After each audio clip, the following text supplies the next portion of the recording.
Continuing on with Chapter 25, we are looking at the growth of the American cities in the later part of the 1800s. Now, with the growth of the cities, this led to some issues for religions. Religions had always been a big part of life in rural American society. How would they adapt to this new urban lifestyle? Many of the churches are now full of wealthy patrons. They weren't necessarily focusing on social and economic problems. And so from people's perspective who wanted to reform this, the churches had become more focused on wealth and materialism. So we see a new era of revivalists coming out. There are a lot of similarities between this era and the reform movements of the Second Great Awakening, with that Christian mentality at the heart of it, and women playing a large role. And this is where we see that Christian part. Dwight Lyman Moody was one of these reformers who wanted to bring religion to the masses. He's focusing on forgiveness, kindness, and bringing this message to all of the people, regardless of whether they're rich, poor, immigrant, or nativist born. His Moody Bible Institute was founded in Chicago in 1899. By 1900, even though it's much to the chagrin of those native-born Americans, Catholicism was now the #1 denomination in the United States with 9 million members by 1900. The 1890s also saw the increase of two new denominations, or two new forms of Christianity, including the Salvation Army, whose focus is on bringing Christianity to the people through help and actually living a Christian lifestyle, and then also the Christian Scientist movement, which was founded by Mary Baker Eddy in 1879. From her perspective and her followers' perspective, God or Jesus or whoever your person is heals illnesses, and so they deny modern medicine even to this day.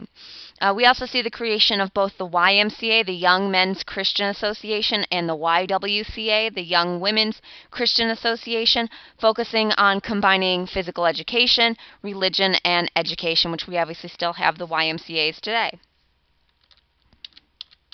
Now, I referenced public education in part 1, and a lot of the reason that we see the growth of public education, like I said, has to do with the increase in immigration. The movement for tax-supported education has been slow growing. Since the era of Jackson, we've seen some movement towards more tax-supported education, promoting that patriotism and to create more literate voters, especially since we've opened up voting to more and more people as time went on. By 1870, most states did require elementary education. In the 1880s and 90s, we see more and more tax-supported high schools becoming the norm. And like I said before, a lot of this is to assimilate those new immigrants to the United States. Now, with more and more education, with more and more schools, we need more and more trained teachers. So normal schools were popping up all over the United States. Normal schools were originally teacher training schools in order to properly train teachers so that they could become the teachers of these new schools. And obviously the increase of parochial schools, especially with the new immigrants and their forms of religion. Now, for those who are done with school or who did not complete their education, the Chautauqua movement became very popular. This is almost a successor to that Lyceum movement that we've talked about before, bringing education to the masses, to the adults through home study courses, going to public lectures, etc., to try to increase awareness and education among the masses through the Chautauqua movement. Now, where education was lacking was obviously for African Americans during the post-Reconstruction era. There are two major people among the African American community at this time that are considered the leaders, and they have very differing ideas in terms of how and what role African Americans should play in the United States. On the one hand, you have Booker T. Washington. He was the head of the Tuskegee Institute. He founded that in 1881 in Alabama. Now, from Booker T. Washington's perspective, especially in the South, public education was abysmal for African Americans. 44% illiteracy rate among African Americans in 1900. Booker T. Washington was also an ex-slave, so he definitely had a different perspective. His focus was on teaching his African American students useful trades. He wanted to focus on that economic attainment as the key to success in American society. He didn't want to challenge white supremacy. And in fact, to many of his all-white audiences, he said we can be as separate as the hands on a finger, saying, you know what, segregation is okay. Just allow us to have this economic advancement. You know, from his perspective, he said we can slowly but surely over time prove that we deserve more and more rights for African Americans, that maybe eventually someday African Americans could achieve political rights once they proved their capability of contributing to society economically. And his most famous student at the Tuskegee Institute was George Washington Carver in agriculture, who found new uses for the peanut, which helped the Southern economy out dramatically. Now, on the opposite side of this debate over the role that African Americans should play is W.E.B. Du Bois. Du Bois was much more radical compared to Washington. In fact, he called Booker T. Washington, a fellow African American leader, Uncle Tom, basically saying, you're selling us out to the white man here. From Du Bois's perspective, equality needs to be achieved. This is our focus. And in fact, he said that to the talented 10th, as he called them, or the top 10% of African American population, they should receive immediate equality right now to prove to the rest of the United States how integral we can be to society. He refused to acknowledge gradualism, or that accommodationist perspective that Booker T. Washington had promoted. He refused to acknowledge segregation, and Du Bois is credited with helping to start the NAACP in 1910, the National Association for the Advancement of Colored People, which is still around today. Now, Du Bois's background much different. He was a Northerner. He was Harvard educated, so his perspective is obviously going to be different from Booker T. Washington in terms of the role that African Americans should play in the United States. And here you see the two men. On the left is Du Bois, and on the right is Washington. Now, continuing on with this education focus, we see more and more libraries forming during this period of time, especially in the large cities. The Library of Congress was created in 1897, and also remember that we see an increase of libraries in the major cities in part from the philanthropy of many of those captains of industry, or robber barons, whatever you want to call them. In fact, Andrew Carnegie alone gave $60 million to build libraries all over the United States. In addition to the libraries that were growing, newspapers are another way to bring education to the masses. You know, if we are going to require more and more kids to go to school, obviously this is going to increase the literacy rate. Therefore, newspapers would be much more popular, especially with the new type of printing that allowed it to be possible on a mass level of linotype. But the problem with newspapers at this time is there is definitely a fear of advertisers, because this is pretty much how they pay for their newspapers. And so many of the editorials over time were becoming less and less controversial. However, there is a separate type of journalism being conducted at this time, almost the tabloid type journalism of today, very sensational type journalism that's focusing on sex scandals and over-the-top type things. This is called yellow journalism, or yellow press. And two big publishers of the day who are quintessential yellow journalism editors were Joseph Pulitzer, who created the New York World, and his competition, William Randolph Hearst, who created the New York Journal. Both of these guys focused on selling newspapers above all else, to make the stories out of control crazy in order to lure readers in and therefore buy their newspapers. Now, were they always 100% true? Of course not. They were absolutely sensationalized, but the focus here was winning the circulation war, getting more and more people to buy their newspaper and making more and more money. We'll talk more about yellow journalism when we get to imperialism. But even in the face of this sensational type journalism, this tabloid-esque type journalism, the Associated Press was formed in the 1840s and really gained more and more prominence.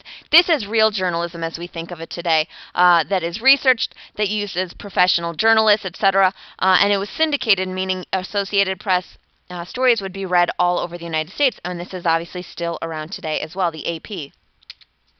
Here you see some newspaper boys, or newsies as they were called, selling the New York newspapers, the New York World, and whatnot on the streets of New York. Now, with the growth of the cities and with the increasing power and influence of women, we are going to see some changes in the focus of women's roles in societies. More and more women are working. More and more women are focusing on their own rights. And so this is going to lead to changes in morality issues or the role that women should play. These two different people that we're about to talk about, these are just two examples of the opposite sides of the spectrum with this debate raging within society. Victoria Woodhull, she was a free love advocate, meaning she didn't want to be tied down by a man. She was a feminist. She'd actually run for president on the Equal Rights Party in 1872, and she was divorced. She is absolutely a radical feminist of her day in the late 1800s, early 1900s. And her magazine at the time was called Woodhull and Claflin, in which she published very radical feminist ideology of the day. Her exact opposite was Anthony Comstock. Anthony Comstock looked at this new reality as a deal with the devil, so to speak. He was much more of a traditionalist, that there's a certain role that women should play in society. And in fact, he proposed the Comstock Laws in 1873 to make it illegal to mail, quote, obscene materials in the mail, aka contraceptives, pornography, etc. This is his attempt to battle the immorality that he sees coming out in society. Because at this time, Woodhull and Claflin aside, this mentality is showing this change in society. There had been an increase in the divorce rate. People were using birth control more and more. And so society is changing in terms of what is considered acceptable. So here you see the New York Society for the Suppression of Vice on the one side, and then Victoria Woodhull is depicted here in this political cartoon as Mrs. Satan, leading men astray. So like I said before, the role of women is changing, and at least from that traditional family structure, it is somewhat in danger at the end of the century. Everything about society is changing, so of course this would change as well. Families are being crowded into smaller apartments. Life working in the factories means we don't need as many children as we once did back on the family farm. The entire family has to work now in order to make ends meet, especially in the lower classes. And so because of this stress and the fact that they're crowded together, there was isolationism from the family back home, we do see an increase in the divorce rate compared to past generations. Women choosing to go to work were also choosing to delay getting married. It was not uncommon for a woman to wait till 23, 24, even 25 to get married at this time compared to past generations. And obviously, like I said, having smaller families because they just can't fit in the tenement or the slum apartments in the cities. People like Charlotte Perkins Gilman, she was advocating feminism in 1898 by urging women to give up that subordinate role, to be less dependent on their husband and on the family. And she was very vocal about advocating for, quote, centralized nurseries, which I guess today we would call daycares, and cooperative kitchens so that women could be freed up to go and work and be more economically independent.